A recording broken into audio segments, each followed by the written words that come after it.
Madame la ministre, ce n'était pas à vous que je posais la question, c'est à votre collègue, le planqué du ministère de l'Intérieur. Vous avez érigé la lâcheté et l'impuissance et la passivité en politique publique. Aucun plan pour évacuer le camp de migrants, aucun renfort de la Marine nationale pour dissuader les trafiquants humains en mer, aucune mobilisation massive présentée par votre collègue pour la réserve sanitaire pour sortir notre seul hôpital du plan blanc, aucune mesure de test automatique, aucune mesure sur les liaisons aériennes qui lient Mayotte à l'Afrique et Madagascar.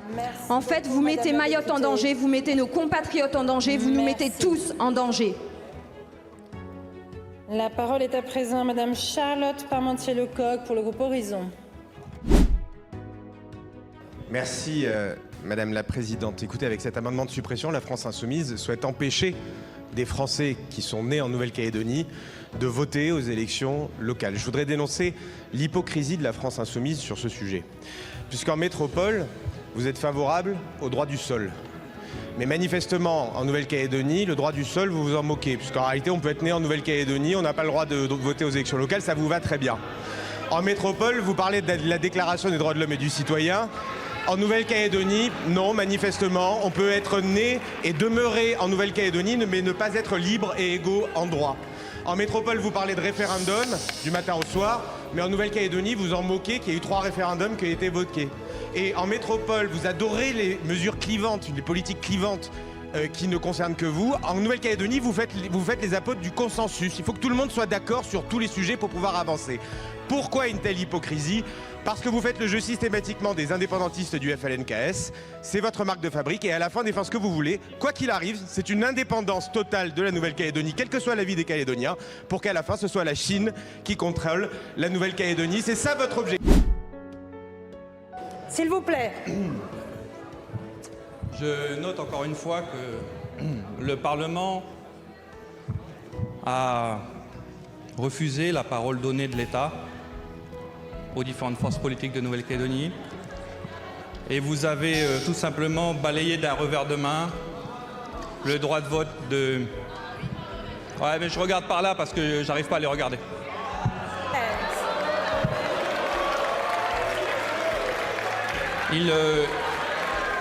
Ils font trop honte à l'engagement de mes parents et de mes grands-parents pour la Calédonie française. S'il vous plaît, un peu de calme. Non. Vous êtes la honte de la République, vous êtes la honte de la Nouvelle-Calédonie.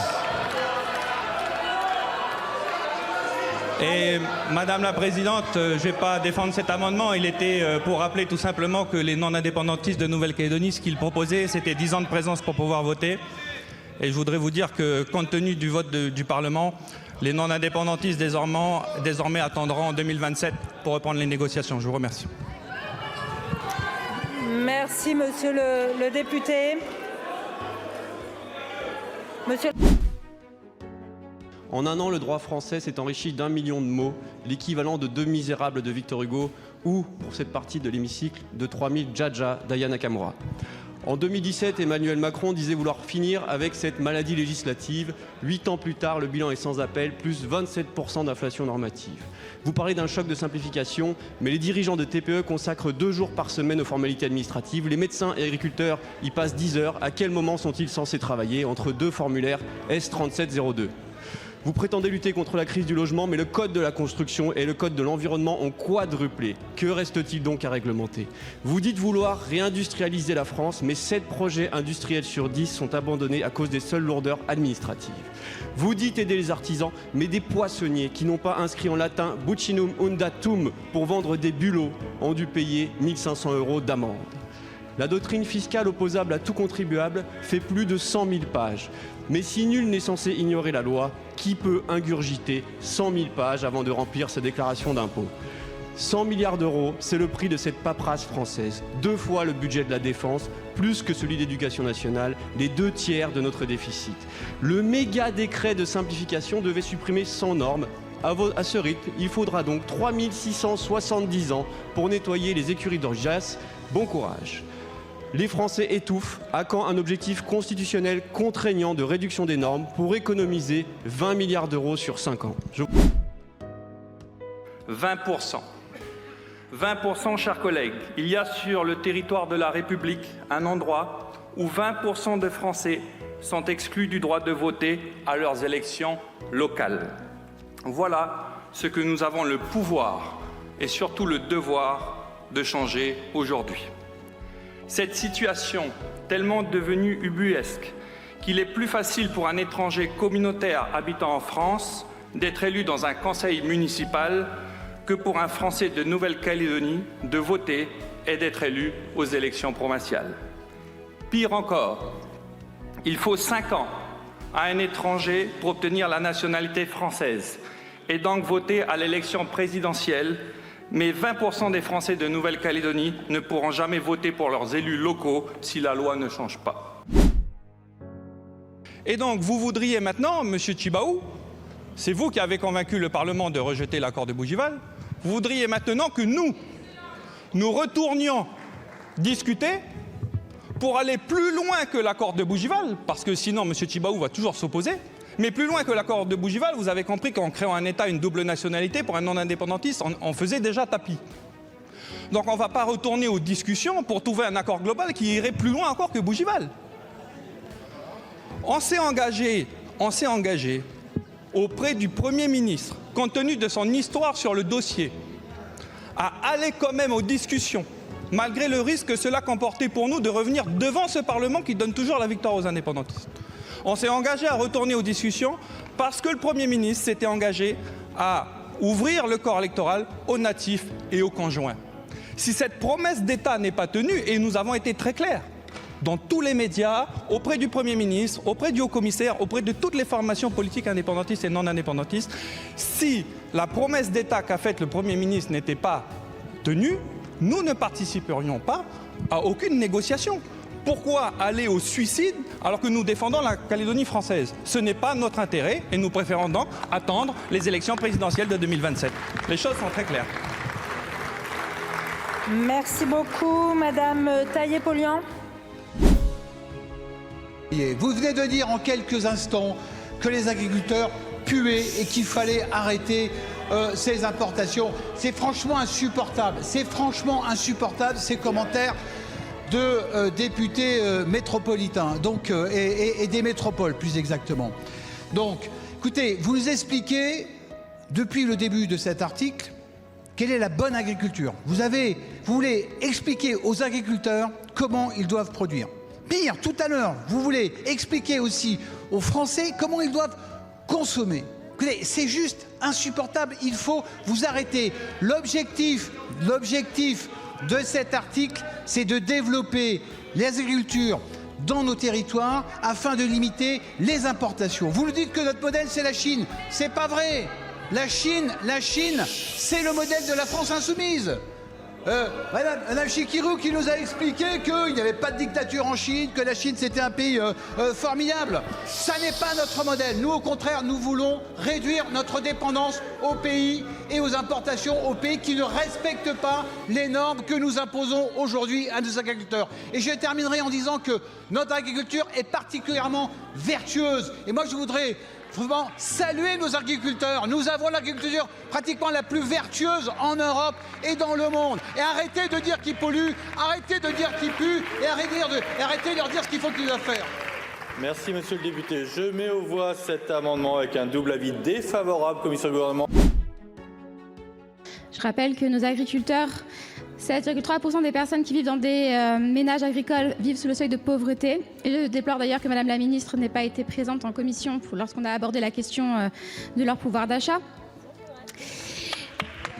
C'est aussi un véritable enjeu stratégique que de faire en sorte que nos agriculteurs aient des débouchés dans la commande publique. Quand on voit la situation géopolitique actuelle, je pense que ça n'a pas de doute là-dessus.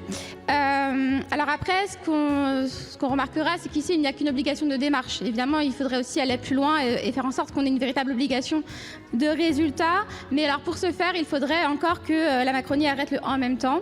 Puisque si nos collectivités, on veut qu'elles puissent acheter français et qu'elles achètent aussi de la nourriture, des produits durables, il faudrait encore faire aussi en sorte que leurs finances soient bonnes. Sauf que voilà, chaque année, vous ne cessez de piocher davantage dans leurs dotations. Et là, on se retrouve finalement, moi, avec mon département de Seine-et-Marne, je ne sais pas ce qu'il en est chez vous, mais ils sont plus occupés à compter le nombre de composants qu'ils vont mettre dans les assiettes qu'à se soucier réellement de la qualité des produits, ce qui inquiète les parents à juste titre. Il faudra aussi que vous arrêtiez le en même temps en luttant véritablement contre la concurrence déloyale. Je rappelle qu'à la base, cette loi urgence agricole, elle était censée répondre à la mobilisation des agriculteurs et qu'une des 2 revendications principales, c'était de lutter contre le traité du Mercosur qui est entré en vigueur le 1er mai. L'élevage industriel, c'est quoi? Oui, ça peut être le nombre d'animaux effectivement qui sont concentrés dans un même endroit, ça en fait partie, mais c'est aussi les conditions de vie de ces animaux. Et notamment, ce sont les espaces dans lesquels les animaux ne peuvent absolument pas sortir, dans lesquels ils sont prisonniers. Vous savez qu'en France, 99% des lapins sont élevés en cage. 95% des cochons qui sont élevés chez nous, ils sont élevés dans des bâtiments sans accès à l'extérieur, sur du béton, sans paille.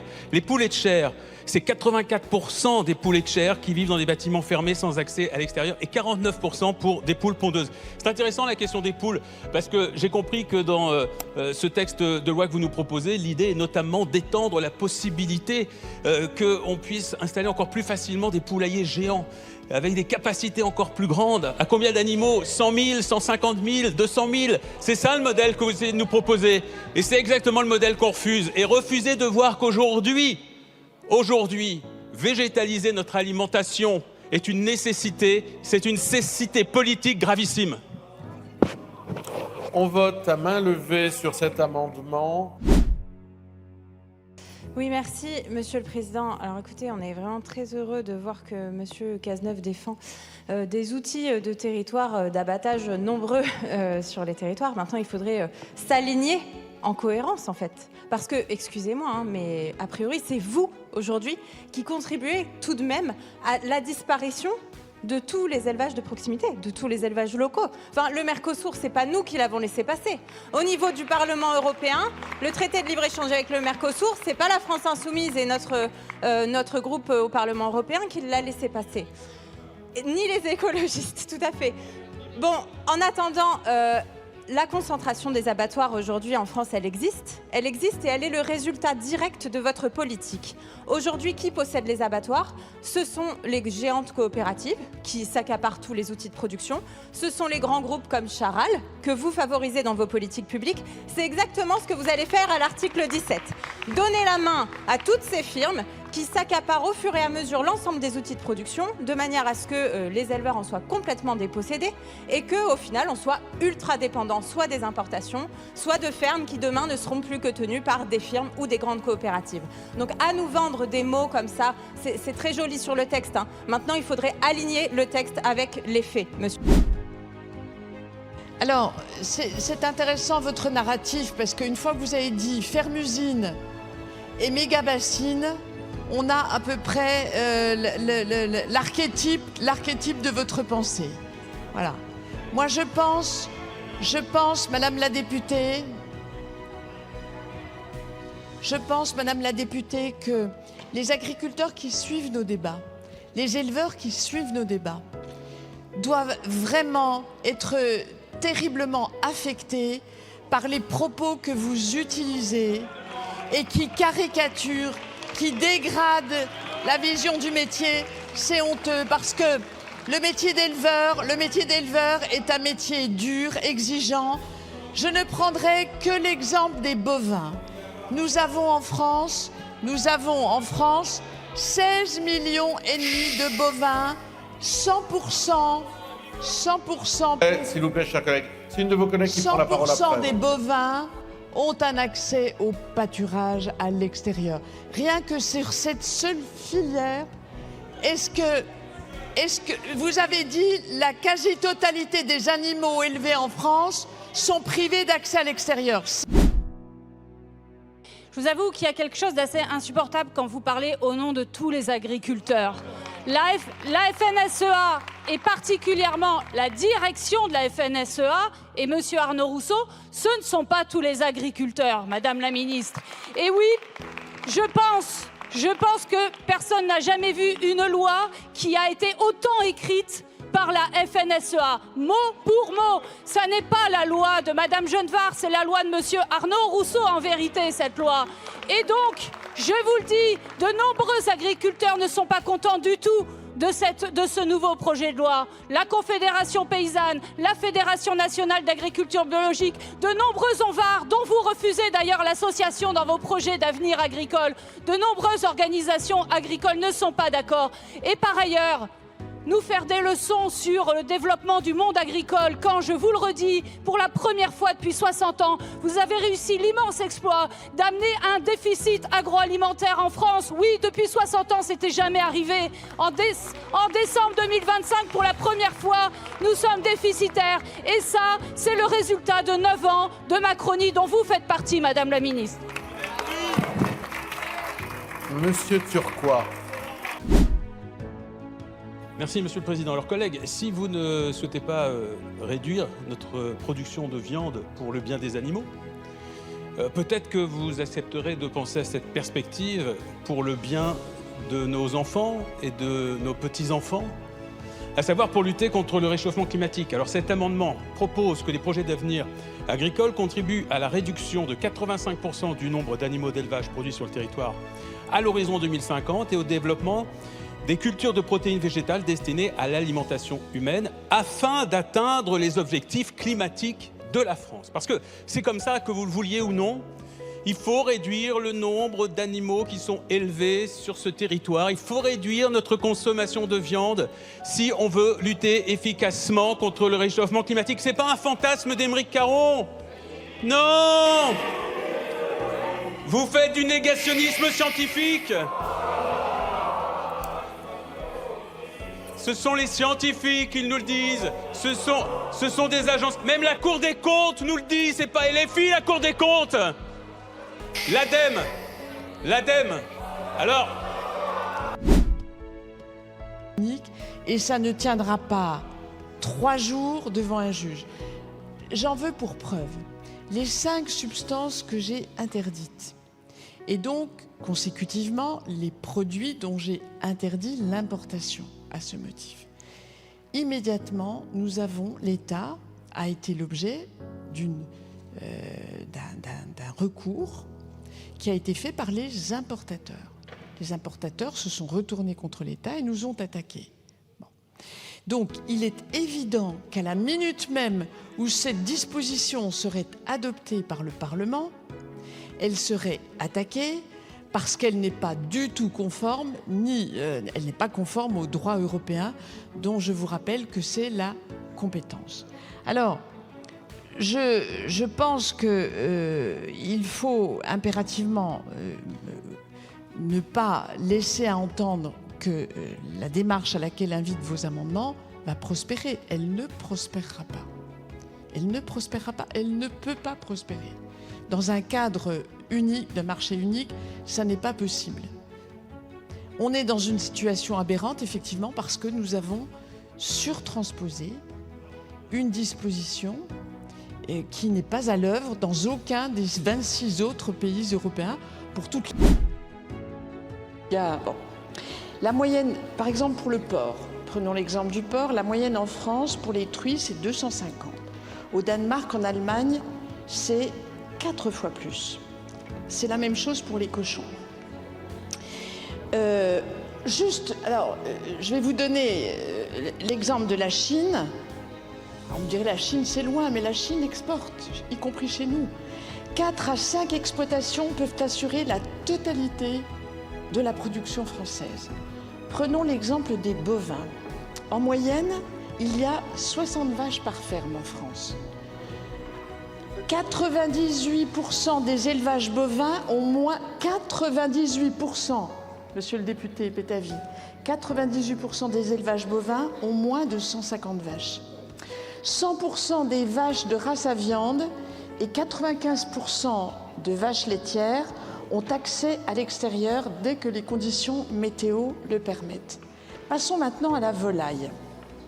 La taille moyenne pour les poulets de chair standard, c'est 40 000, 64 000 pour les grands élevages, contre 125 000 pour les grands élevages dans l'Union européenne. Le modèle...